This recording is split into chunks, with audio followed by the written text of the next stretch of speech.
जिल्हा परिषद शाळा काळमवाडी, तालुका वाळवा, जिल्हा सांगली. पालक संवाद उपक्रम माहे सप्टेंबर 2024. मार्गदर्शक श्री अजय पाडळे सर. मार्गदर्शकांचे स्वागत करत असताना पालकांची हितगुज साधताना शाळेच्या मुख्याध्यापिका सौ सुवर्णा बच्चे मॅडम. शिक्षण किती रुजवून त्याच्यामध्ये झालेले आहे याचं परीक्षण करायला पाहिजे, याचं मूल्यमापन करायला पाहिजे. शाळेत जरी मूल्यमापन होत असेल तरी सुद्धा पालकांनी हे मूल्यमापन त्यांचं करायलाच पाहिजे. आणि याशिवाय त्यांचं हे मूल्यमापन करत असताना अध्ययन अध्यापन होत असताना त्यांचं ते आनंददायी झालं पाहिजे. म्हणजे जर तो विद्यार्थी शाळेत शिकत असला आणि त्याला जर नाही आलं, घरी आपण मूल्यमापन केलं, त्याला नाही आलं, तर आपण त्याला रागवण्यापेक्षा सुद्धा त्याला समजून सांगायला पाहिजे किंवा त्यामध्ये त्याचा आनंद शोधून त्या आनंदाच्या माध्यमातून ते शिक्षण त्याला दिलं पाहिजे.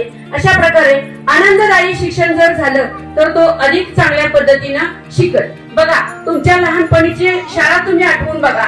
जर तुम्हाला शाळेत शिक्षा झाली, घरी पण रागवलं, तर ते लहान मुलं भित्री होतात, त्यांच्या मनामध्ये एक न्यूनगंड तयार होतो. त्यामुळे त्याला प्रेरणा, धाडस आणि आनंद दिला तर त्या माध्यमातून ते शिक्षण छान उत्तम घेऊ शकतात आणि पुढच्या प्रगतीकडे त्यांची वाटचाल होऊ शकते. त्यानंतर आहे पूरक अध्ययन अध्यापनाचं साहित्य. शिक्षण म्हटलं की आपण त्यांना पुस्तकं देतो, वह्या देतो, पेन देतो, पाटी, पेन्सिल, हे सगळं साहित्य देतो. तरी सुद्धा बघा, पहिली दुसरीच्या विद्यार्थ्यांच्या बऱ्याच वेळा लेखन सांगितले की माझ्याकडे पेन्सिल नाही, माझ्याकडे पेन्सिल नाही, असं पोरं म्हणतात. मग हे जे पूरक साहित्य आहे काही वेळेला आम्ही सुद्धा बंच आणून ठेवतो. कारण का? सर्वांना नमस्कार. नमस्कार. आवाज कमी येतोय.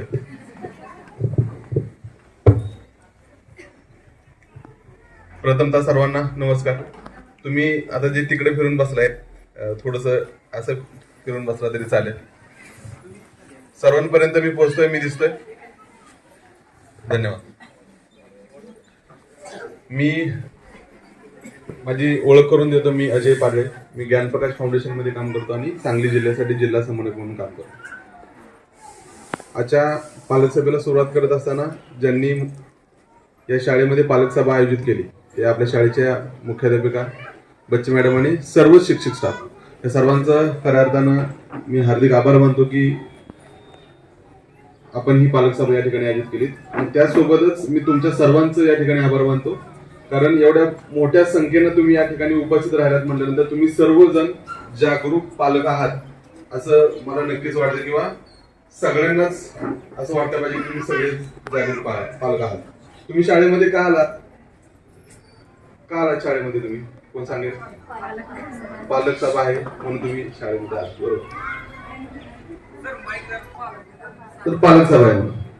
पालक सभेमधून म्हणजे खरं तर शाळेचं कौतुक आहे की दर महिन्याला तुमची पालक सभा होत असते, वर्गवार तुमची पालक सभा होत असते.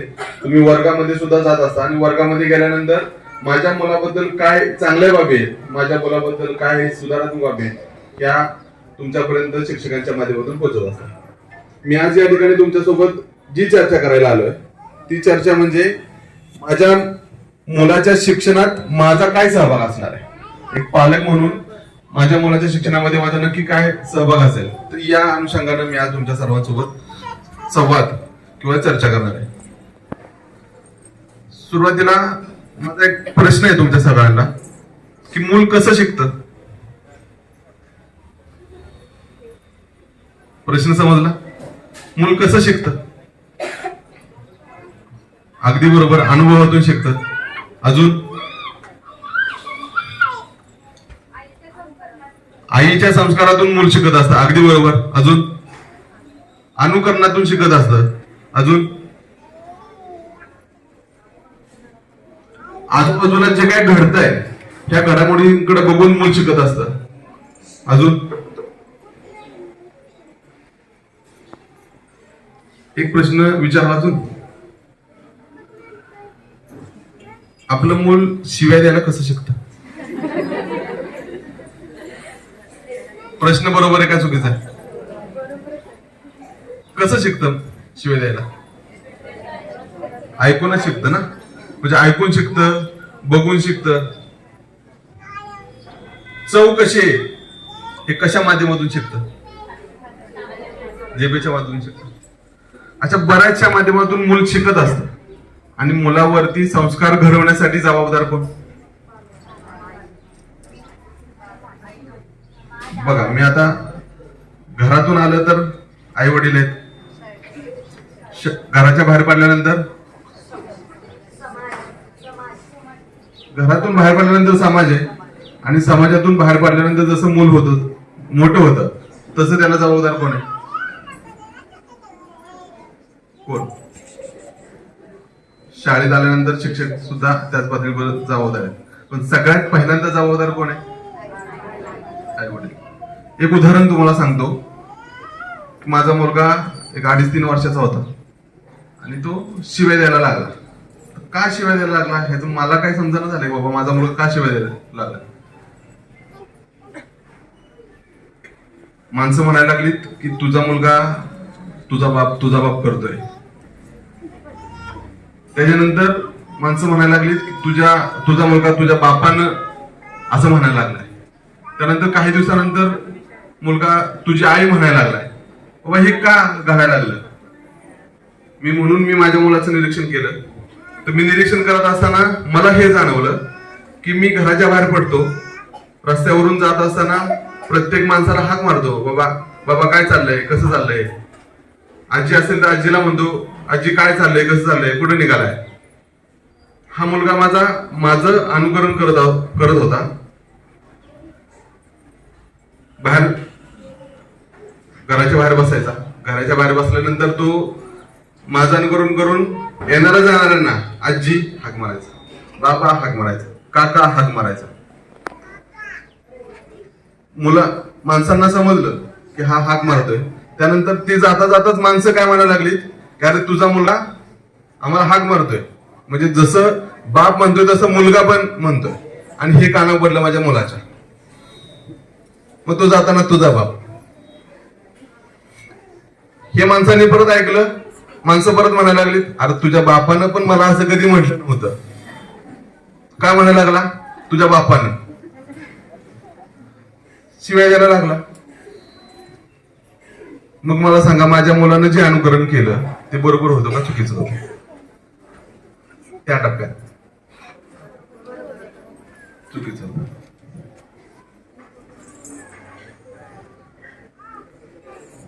मुलाचं म्हणजे माझ्या लक्षात आलं की माझा मुलगा आता कुठल्या टप्प्यावर आहे, त्याला कशा पद्धतीनं घडवलं पाहिजे, कशा पद्धतीने शिकवलं पाहिजे, कशा पद्धतीने त्याकडे लक्ष द्यायला पाहिजे.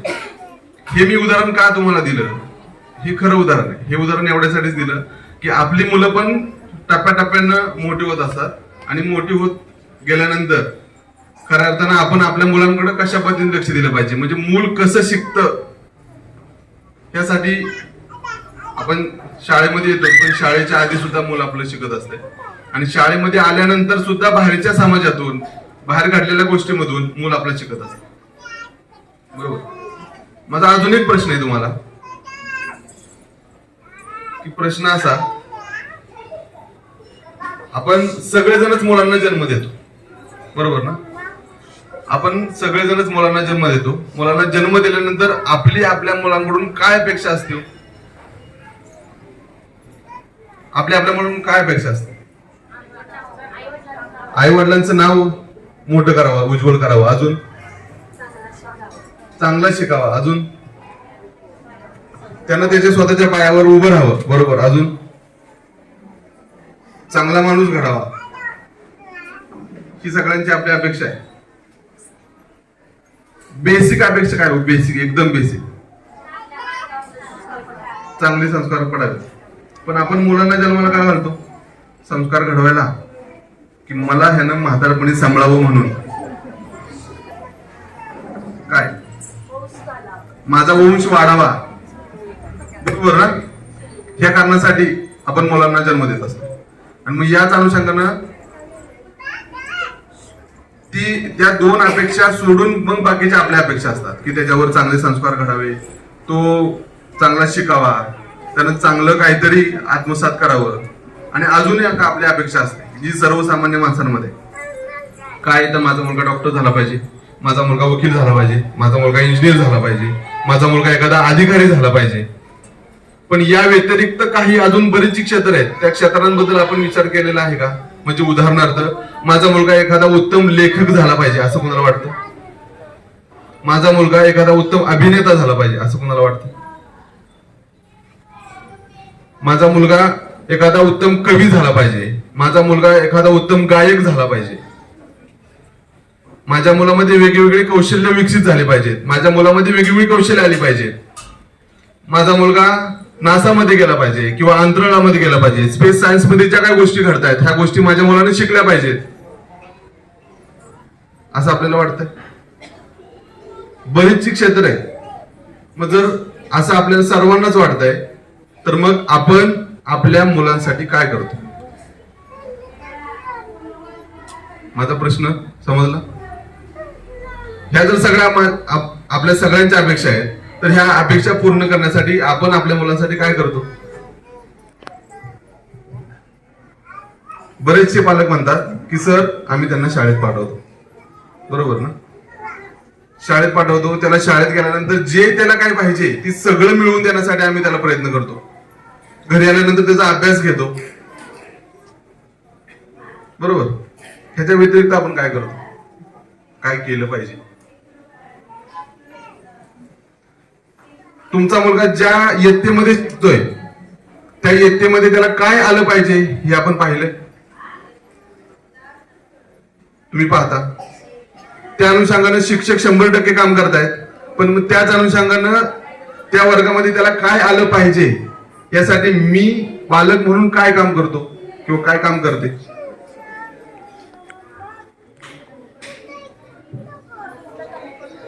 तो कुठं कमी पडतोय याकडे आपण बघतोय. मला सांगा, पालकांनी असे काही स्वतःहून उपक्रम राबवलेत का की माझा मुलगा अजून चांगल्या पद्धतीने शिकण्यासाठी मी हा घरी माझ्या मुलासाठी उपक्रम घेतोय किंवा घेते? मला काय म्हणायचं लक्षात येते? तुम्ही मराठीचं, गणिताचं, इतिहासाचं, विज्ञानाचं पुस्तक जर बघितलं, त्या विज्ञानाच्या पुस्तकामध्ये बरेचसे छोटे छोटे प्रयोग आहेत की जे प्रयोग आहे क्षेत्र भेटी सुद्धा त्यांनी सुचवलेले आहे की कुठेतरी जाऊन कशा पद्धतीनं, समजा एखाद्या आपण गडावर गेलो तर गडाचा इतिहास, त्यावर लढाई कोणती झाली, कशासाठी झाली, कोणी जिंकला गड किंवा गड कोणी बांधला या संदर्भातली माहिती आपण त्यांना देतो. प्रत्यक्षात कधी गडावरती घेऊन गेलोय?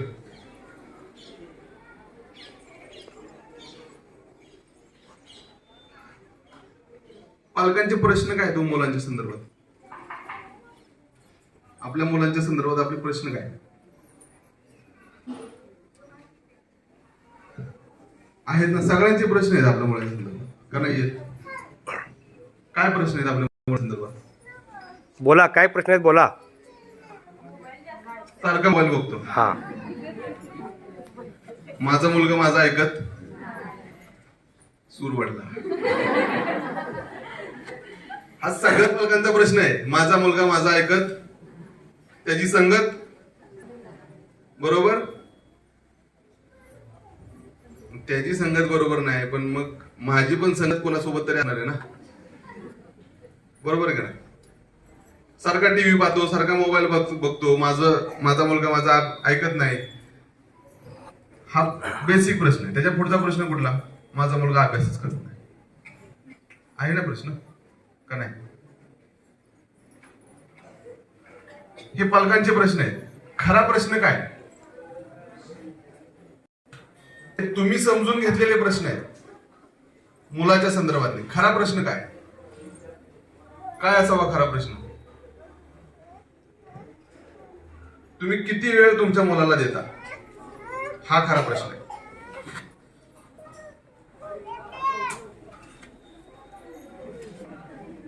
असू द्या, किती वेळ देता आपण आपल्या मुलांना?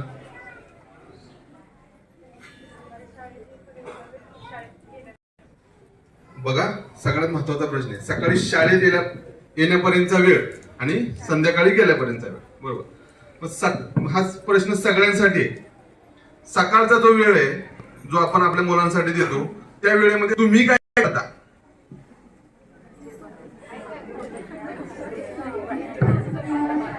त्याला शाळेत पाठवायचा डबा बनवून द्यायचा ते काम करता, मग तुम्ही मुलाला वेळ काय देता?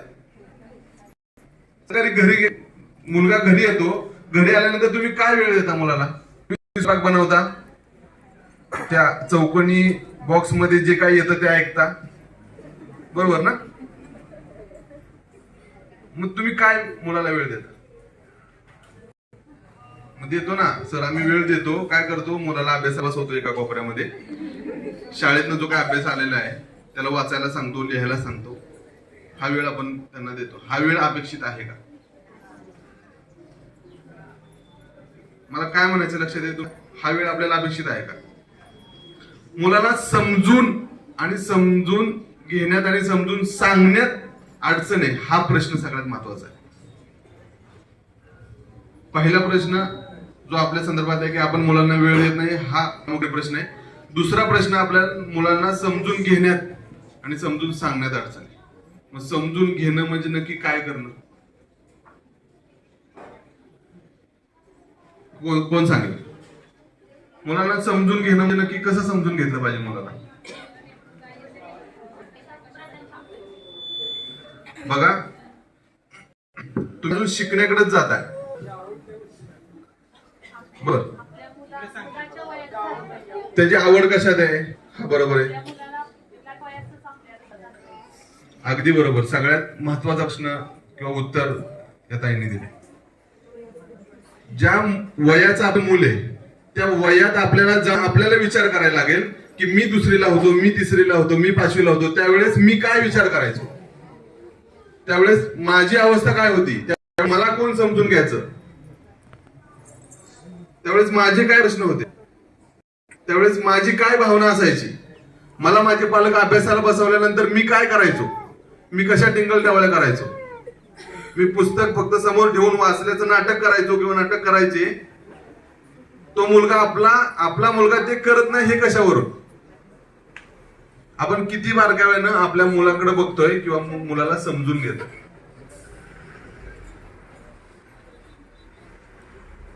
मला काय म्हणायचं समजलं? हा सगळ्यात महत्वाचा प्रश्न आहे. तिसरा प्रश्न जो पालकांच्या संदर्भातला आहे की मूल आणि पालक यांचं नातेसंबंध कसं आहे हो? तुमच्यातलं नातं कसं आहे? मैत्रीपूर्वक, खरं, सगळ्यांचं कसं आहे नातं? शेअर केलं पाहिजेत, बरोबर.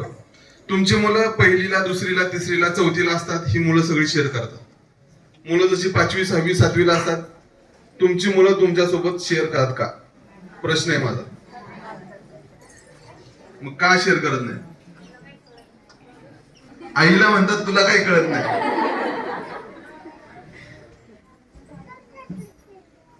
जी आपुलकी, जेवढे आपण सांभाळणं किंवा केअरिंग म्हणतो ना, जी ते लहान वयात करत असतो मुलाची, तेवढी जी मोठी झाल्यानंतर तेवढी करत नाही. आणि टप्प्याटप्प्यानं आपण मुलांपासून थोडस बाजूला होत जातो. का? तर माझा मुलगा मोठा झालाय, बरोबर ना, माझा मुलगा मोठा झालाय, त्याच्या त्या सगळ्या गोष्टी करतोय. पण मग यामध्ये जात असताना आपला मुलांसोबतचा संवाद कमी होतो. मी पहिला प्रश्न तुम्हाला सांगितला की तुम्ही मुलांसाठी किती वेळ देता, तुम्ही तुमच्या मुलासोबत किती वेळ बोलता, किती वेळ बोलता, 5 मिनिटं, 10 मिनिटं. या व्यतिरिक्त तुम्ही तुमच्या मुलाला किती सूचना देता. आपण काय करतोय, मुलांना सूचना देतोय, तू काय कर, तू हे कर, तू ते कर, तू दुकानात जा, हे घेऊन ये, तू शेतात जा, ते घेऊन ये, तू शाळेत जा. पडतंय? मग वेळ देणं म्हणजे नक्की काय करणं? नातेसंबंध जोडणं म्हणजे काय करणं?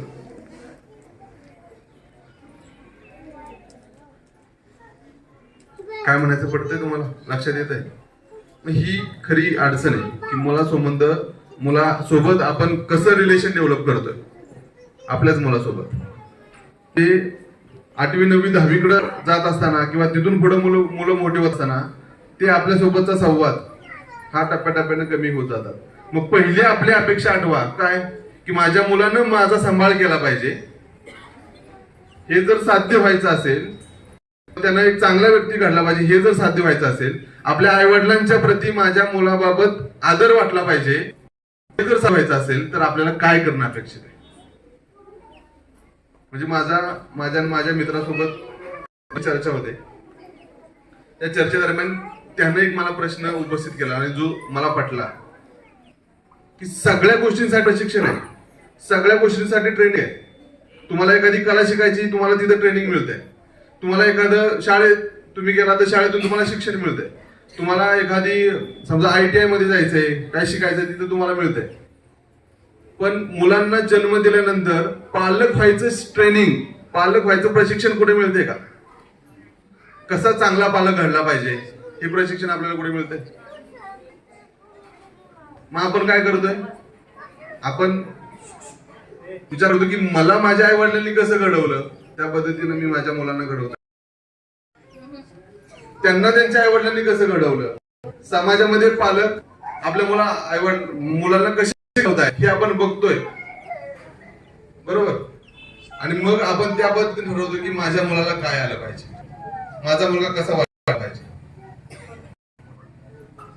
पालक व्हायचं ट्रेनिंग नाही, पण पालक कसा झाला पाहिजे याचा विचार तर खऱ्या अर्थानं आपण करतो.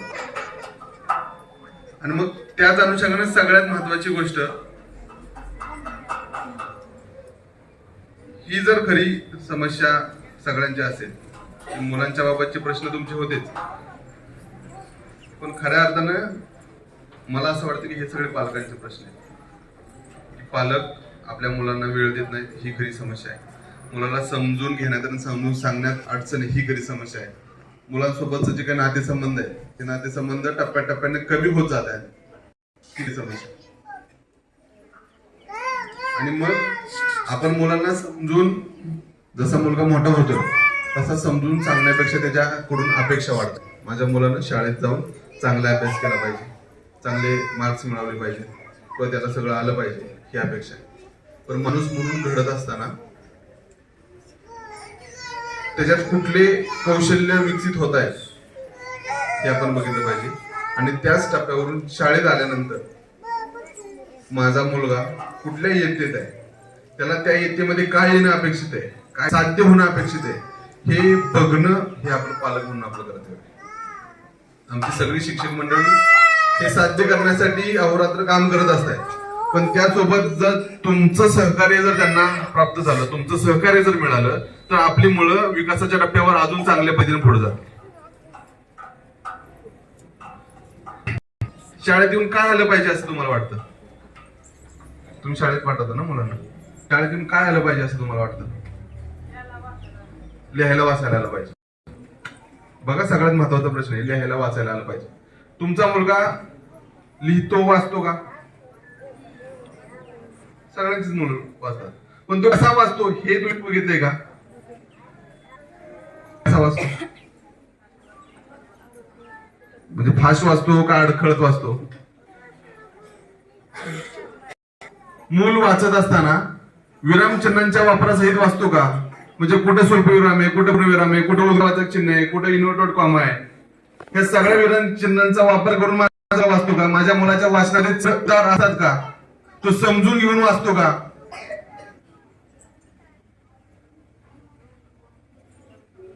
इतक्या बारकाईने आपल्याला आपल्या मुलाकडे लक्ष द्यावं लागेल. आणि मग शाळेत त्या गोष्टी शिकवतायत, घरी आल्यानंतर आपण मुलाला वाचायला बसवल्यानंतर त्याला मनात नाही, मोठ्यानं वाचायला सांग.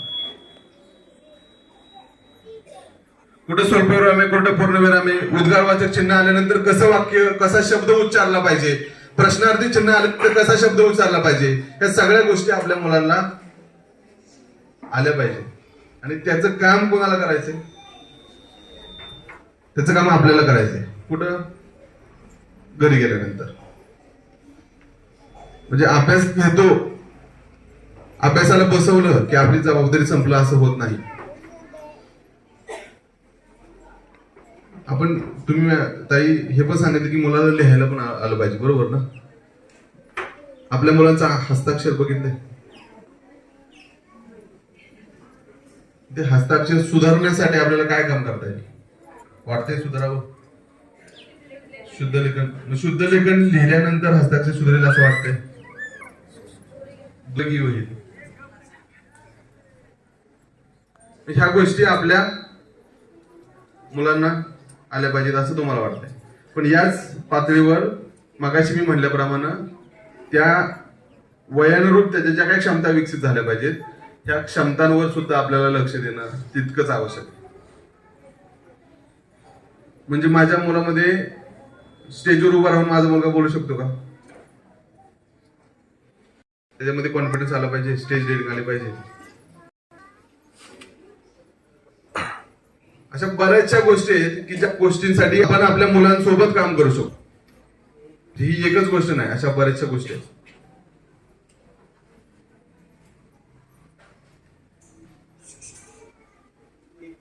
मग मला सांगा, पालक म्हणून माझ्या मुलाच्या शिक्षणातली जबाबदारी काय असेल?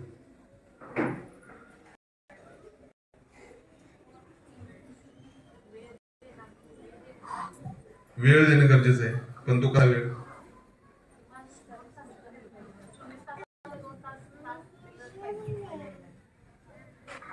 चोवीस तासातून किमान त्याच्या बारीक साऱ्या गोष्टी लक्ष दिलं पाहिजे, त्याला वेळ दिला पाहिजे. काय जबाबदारी माझी? म्हणजे फक्त वेळ देणं, त्याच्या बारीक साऱ्या गोष्टीकडे बघणं, सोबत बसलं पाहिजे. बरोबर. अजून त्याच्या प्रश्नांचं आपण स्पष्टीकरण दिलं पाहिजे. पण ते स्पष्टीकरण कसं त्याला समजेल ह्या भाषेत, पण अजून कसं खरं स्पष्टीकरण. आपण आपल्याला वेळ नसतो म्हणून मुलांनी विचारलेल्या प्रश्नांकडे आपण जाणीवपूर्वक दुर्लक्ष करतो आणि त्याला खरं कारण सांगत नाही. परत आपण पालक म्हणून काय करतो, तुला काय करायचंय ग बस, हा प्रश्न आपला असतो. का तर हे त्याचं आपल्याला माहिती नाही. मग एक काम आपण असं करू शकतो की त्याचं ज्या गोष्टीचं उत्तर आपल्याला माहिती नाही त्या गोष्टीचं उत्तर शोधून आपण आपल्या मुलांना देऊ शकतो का? देऊ शकतो. का देऊ शकतो? मी हे का म्हणतोय, कारण आत्ताच्या युगामध्ये आपण सगळेजण वापरतो ना. मोबाईलवर काय बघतो मोबाईलवर? मी तर रील्स बघतो. तुम्ही बघत नाही ना? मोबाईलवर तुम्हाला जी हवी ती पाहिजे माहिती तुम्ही त्यामध्ये टाकलं तर तुम्हाला ती उपलब्ध होते. त्याची शहानिशा करून त्याचा वापर आपण मुलांच्यासाठी करू शकतो. अजून काय आपली जबाबदारी? वेळ दिला, त्याच्या छोट्या छोट्या गोष्टी आपण ऐकून घेतल्या, त्याच्या प्रश्नांची उत्तरं दिली. अजून काय जबाबदारी? अगदी बरोबर, त्याच्या आहाराकडे लक्ष दिलं, त्याच्या चांगल्या वाईट गोष्टींकडे जागृतपणे त्याला समजावून सांगितलं पाहिजे. मला सांगा, मगाशीच मी ह्या प्रश्नाकडे येणार होतो, त्यांनी सगळ्यात महत्वाचा प्रश्न या ठिकाणी मांडला, त्याच्या आहाराकडे लक्ष दिलं पाहिजे. आपला मुलगा सकाळी किती वाजता उठतो? बघा, खरं सांगा, किती वाजता उठतो? 6 वाजता? 6:30? 7:30?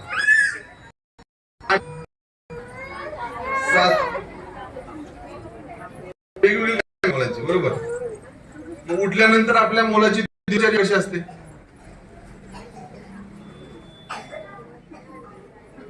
उठून काय करतो आपला मुलगा? उठल्यानंतर आपल्या मुलाच्या हातात पहिला मोबाईल नसतो. काहींचा असतो, काहींचा नसतो. त्यानंतर काय करतो? करतो, प्रातःविधीला जातो. किती वाजता? 8? 7:30? त्यानंतर काय करतो? त्यानंतर नाश्ता करतो, शाळेचं उरकतो, कपडे घालतो, शाळेत जातो. त्यानंतर संध्याकाळी किती वाजता घरी येतो? 5, 5:15 वाजता. त्यानंतर काय करतो? त्यानंतर खेळायला जातो. खेळायला गेल्यानंतर किती वाजता घरी येतो? 7 वाजता. त्यानंतर काय करतो? अभ्यास करतो ना, मग हा किती वेळ अभ्यास करतो? 1 तास, 2 तास, 7 ते 9. बर, मग ह्या अभ्यासाच्या वेळामध्ये किती जणांची टीव्ही चालू असते? सगळ्यांची टीव्ही चालू असते. मग ह्या 2 तासामध्ये आपला मुलगा नक्की अभ्यास करतो काय? लक्ष देतो? तुम्ही सगळ्या जिल्हा परिषद शाळा काळमवाडीमध्ये पालक सभेचं आयोजन करण्यात आलं आणि या पालक सभेमध्ये ज्ञान प्रकाशन फाउंडेशनचे श्री अजय पाडळे सर यांनी पालकांशी संवाद साधला आणि हा संवाद साधत असताना हा संवाद एकतर्फी न साधता त्या संवादामध्ये तुमचा सहभाग घेतला. आपल्या मुलाच्याकडून आपल्या असणाऱ्या अपेक्षा आणि या अपेक्षेचं ओझं त्या मुलावर आणि त्या ओझ्यामध्ये त्या मुलाचा व्यक्तिमत्व विकास या वेगवेगळ्या टप्प्यावर या ठिकाणी चर्चा झाली. खरोखर सरांनी खूप छान पद्धतीनं मार्गदर्शन या ठिकाणी केलं. सरांचा एक मुद्दा, बरेचसे मुद्दे यामध्ये खूप विचार करण्यासारखे होते. या ठिकाणी जर कोण ग्रॅज्युएशन मानसशास्त्र केलं असेल तर आपल्याला माहिती आहे की मुलाचा विकास हा बोधात्मक, भावात्मक आणि क्रियात्मक असा 3 टप्प्या होत असतो. त्याचा बौद्धिक विकास, त्याचा शारीरिक विकास आणि त्याचा भावनिक विकास, हा सगळा विकास. आणि हा विकास होत असताना या विकासा याची चर्चा सरांनी या ठिकाणी केली. विशेषतः पारंपरिक खेळासंदर्भात सर या ठिकाणी चर्चा केली की आपण जो गोट्याचा खेळ खेळायचो, खरोखर सर मीही त्या गोष्टीवर विचार केला. गोटीनं त्या खेळत असताना किती वेळा खाली बसत होतो, किती वेळा उठत होतो आणि ह्या उठण्या बसण्यामधून आमचा व्यायाम कशा पद्धतीने होत होता. थोडंसं माझं बालपण माझ्या समोर आलं. आणि पण काही ठिकाणी असंही आहे, काही पालकांचं मत असं आहे आमच्यात सर त्या गोट्या भरून त्या बरणीत ठेवल्या, लपवून ठेवल्या, एवढं खेळतंय ते. ह्या दोन्ही गोष्टी आणि ह्या दोन्ही गोष्टीचा म्हणजे या ठिकाणी अतिरेक पण नको आहे पण आवश्यक पण आहे. ही कोणत्याही गोष्टीचा अतिरेक नको आहे पण ती गोष्ट तितकीच आवश्यक आहे. सरांनी वेगवेगळ्या उदाहरणासहित एखादं व्यसन याचं सुद्धा उदाहरण सरांनी या ठिकाणी सांगितलं. माझ्या नोकरीच्या सुरुवातीच्या काळामध्ये माझ्या पहिलीचा वर्ग माझ्याकडे होता. एक विद्यार्थिनी होती आणि आमच्या शाळेच्या व्यासपीठावर सर एका राजकीय नेत्यांचं निधन झालं होतं आणि त्याचं भावपूर्ण श्रद्धांजलीचा कार्यक्रम व्यासपीठावर होता आणि श्रद्धांजली असताना त्या ठिकाणी सांगितलं गेलं की असं या व्यक्तीचं निधन हे कर्करोगानं झालेलं आहे. आणि तेव्हा मग श्रद्धांजली वाहिल्यानंतर मुलं वर्गात गेली आणि माझी कोकणातली शाळा होती, पट कमी होता. माझ्याकडे 2च मुली होत्या पहिलीला आणि त्यातल्या एक गौरी नावाची एक मुलगी होती. तिने मला वर्गात आल्यानंतर विचारलं, सर त्यांचं कर्करोगानं निधन झालं आणि कर्करोग म्हणजे काय? पहिलीच्या मुलीचा प्रश्न होता. मग कर्करोग म्हणजे काय, कॅन्सर म्हणजे काय हे तिला समजावून कसं सांगायचं. माझ्याही नोकरीचा सुरुवातीचा काळ होता आणि त्यावेळी मी सुद्धा थोडा वेळ निरुत्तर झालो. मग तेव्हा तिला सांगितलं, बाळ कर्करोग म्हणजे आपल्याला जेव्हा एखादं तंबाखू खातात किंवा जेव्हा सिगरेट ओढतात अशी या ठिकाणी जखम होते आणि मग त्यांना काय झालं, आपण कर्करोग झालता त्यांचं निधन झालं. आणि तेव्हा गौरी आमची पटकन बोलली, आमचा आबा लई जर खात्यात अजून मिळालं नाही. हे त्या मुलीचं आलेलं उत्तर होतं. लई जण आमचा आबा खात्यात पण अजून आहेत. आणि जेव्हा ते आबा शाळेत आले तेव्हा ही घटना हा प्रसंग आबांना जेव्हा सांगितला त्या आजोबाही भावनिक झाले आणि विशेष म्हणजे त्या आजोबांनी तंबाखू खायचं त्या दिवसापासून सोडलं. म्हणजे मुलं विचार या पद्धतीने करतात. श्री अजय पाडळे सरांनी वेगवेगळे प्रश्न आपल्या समोर ठेवले, काही उत्तर त्याचे आपण दिलेले आहेत. अजूनही सर या ठिकाणी व्यासपीठावर आहेत. आपले काही प्रश्न असतील कृपया आपण त्यांना विचारू शकता. काही प्रश्न आपल्याला विचारायचे आहेत?